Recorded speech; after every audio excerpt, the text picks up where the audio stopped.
New York City, often referred to as the greatest city in the world, but does it have the greatest tennis in the world? Follow us for the next 40 hours as we play as many courts as possible. Kyle and I are from Texas, and we recently took up tennis. No offense to the great state, but our tennis courts aren't the prettiest. Armed with a camera and a dream, we set out to see every tennis court in New York in our short 48-hour stint and judge them based on views, vibes, price, and court conditions. Our home base was around Penn Station, and our first stop was Queens for one of the most iconic venues in tennis.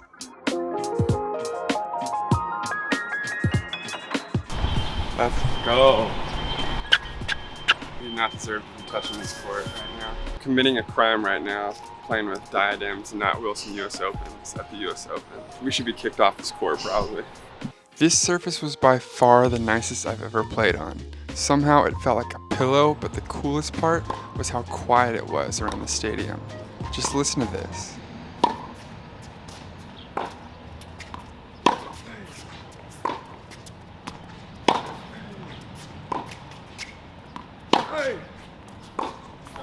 My forehand is there. Court 1, done. Court conditions, 10 out of 10. It's nice and soft, perfect bounce every time.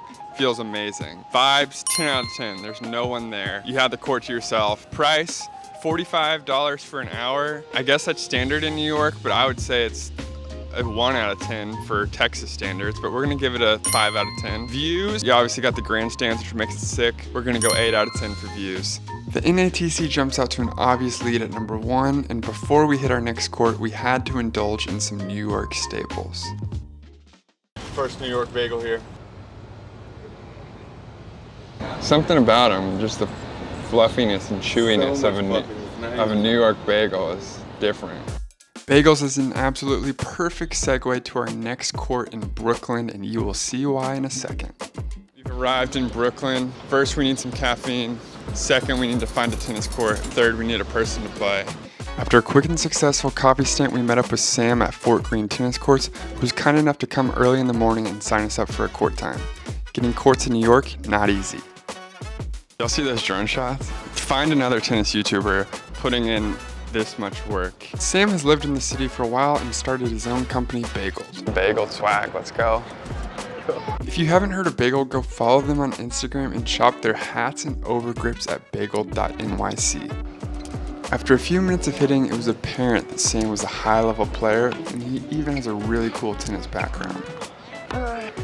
So I played college tennis at like a small D1 school, Davidson. Oh, where Steph Curry went. That was his year. He was obviously a lot more famous than everyone else, but that's a cool story. Yeah, it was. Same year as Steph Curry, how sick is that? Sam gave me some volley pointers, then Kyle got in on the action before we started to head out. Vibes, 10 out of 10. Views, 9.5 out of 10. You got the park, you got the city. Court conditions, 7 out of 10. Really nothing you can complain about. Price, it's part of the permit system. $200 for the year, $15 for a day. Great vibes, this is the top of our list so far. In a shocking upset, Fort Greene takes the number 1 spot. The adventure doesn't stop. Pizza, refuel, hit the next spot. After pizza at Luigi's, we spent about an hour and a half getting down to the south of Brooklyn for our next court. Next up, we got the Shore Ridge courts. Read a lot about them online. If there's one thing I've heard about them is they're always open, but the courts are terrible. So let's see what we got.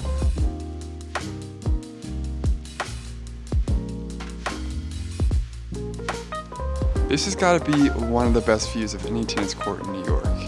Unfortunately, the court conditions didn't match the scenery. I'm not gonna lie, we're on the worst court by far, but like you can't really play out here. You could hit for fun, that's about it. Even though the courts weren't the nicest, me and Kyle still had a damn good time.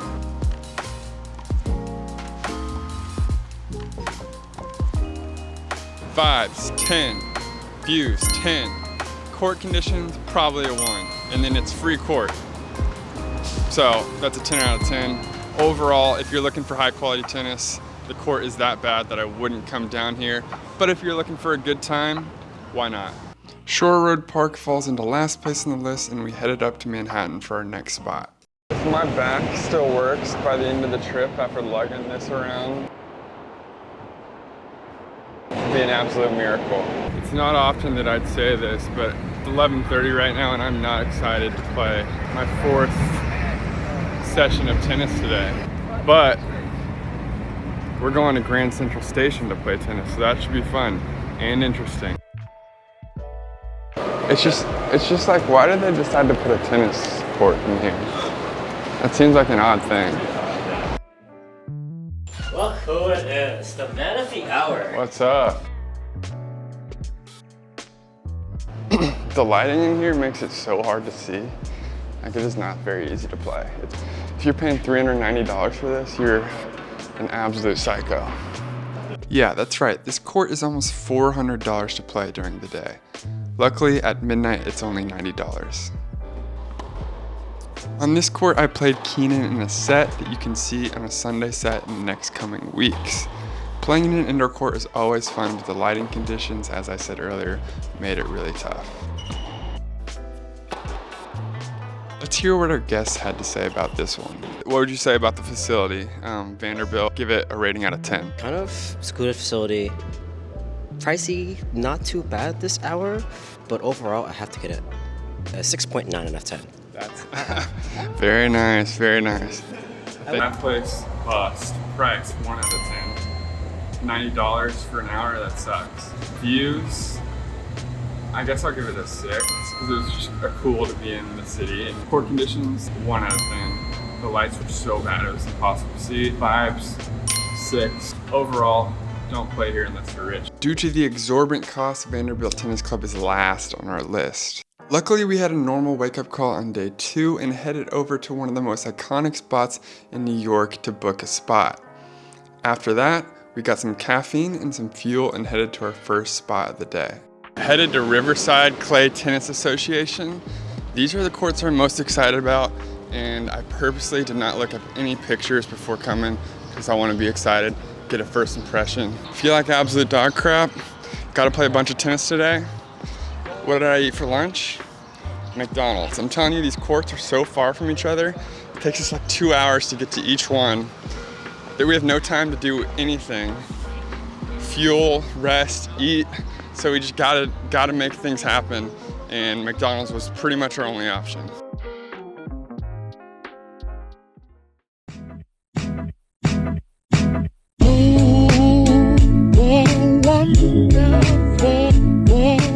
This place, insane.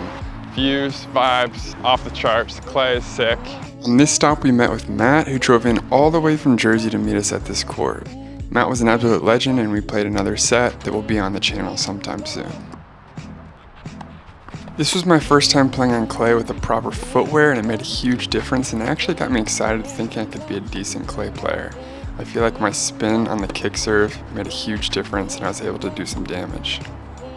What would you give the court rating out of 10? I mean, in terms of scenery, like with the water and everything, I'd give this like, overall, I'd give it probably a 9. All right, views, obvious 10. Vibes, 10. Matt was the legend. Court was awesome. Court conditions, 7. I would say it was a little light on the clay. Cost for 30 bucks. I mean, that's like a steal for me to play here. I would pay $30 to play here all the time. 96th Street takes a lead and we headed over to Central Park. This looks like a short jaunt, but it took us like 40 minutes to walk this. Next up, it does not get any more iconic than this. We're playing at Central Park. First off though, we need a nap.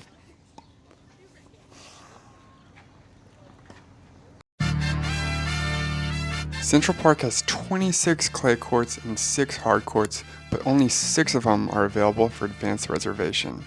The rest are open to walk-ins, and me and Kyle were lucky enough to get on a court, which apparently is not so easy. Kyle wanted to see how far away he was from being as good as me, and so we played a set, and let me tell you, the banter was classic. What a kick. I mean, I'm hitting that from up here. These vibes are 10 out of 10. Courts are a little close together, but you can just feel you're right in the middle of the city.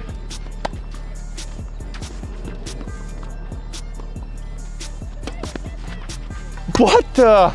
It's like, you can't beat that. Like, just looking that way. Yeah, this might be, I like this, I think this might be better than the other court.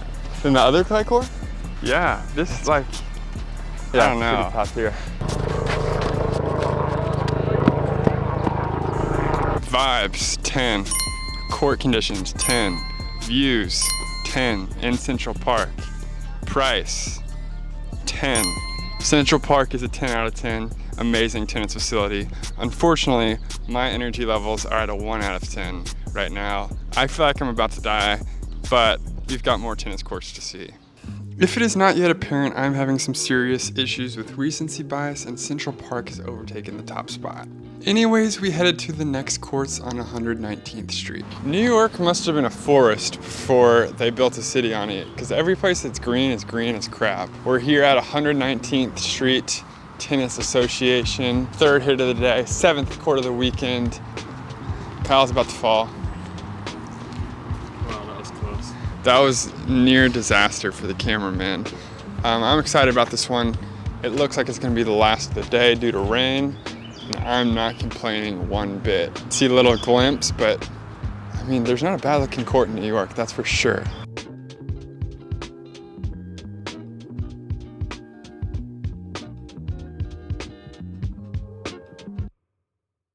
Our Cinderella run of getting on tennis courts continues.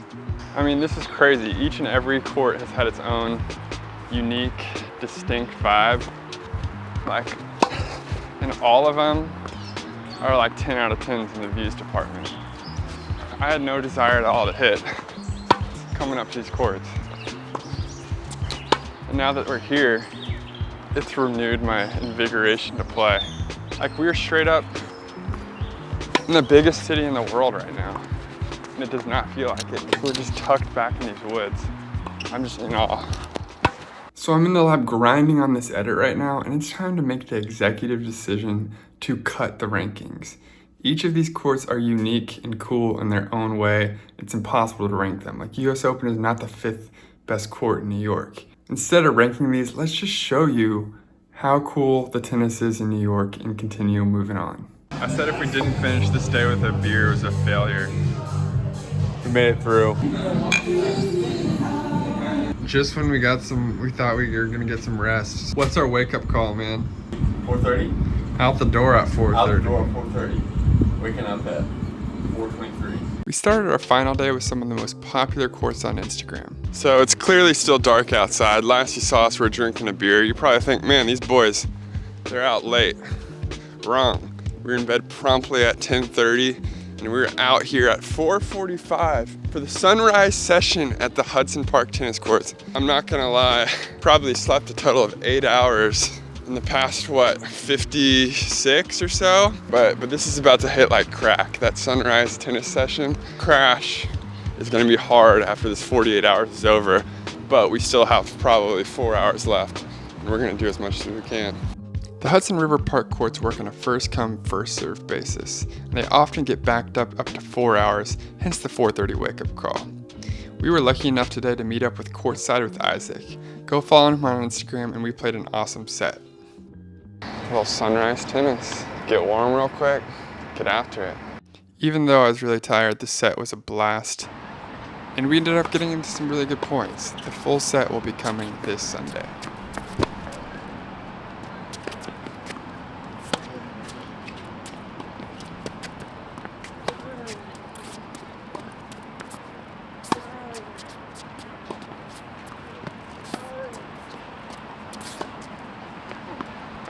Post-tennis, Isaac took us to a great coffee shop where we chatted about life, tennis, and content creation for about an hour before heading to our next court.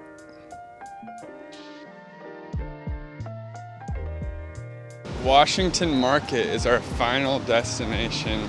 Right now we're 8 for 8 on getting courts. I would not be shocked if our run comes to an end here.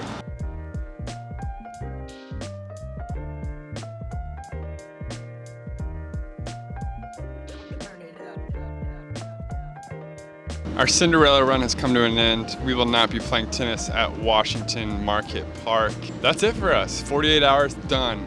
New Yorkers, let us know how we did. I think playing tennis 8 times in 2 days, I think we did better than y'all think we probably could have done. So let us know, what spots did we miss? YouTube, let us know where we should go next to do a similar style video. What has cool courts, a bunch of different variety. Again, always love making tennis content. Thank y'all for watching. Winners only. Peace.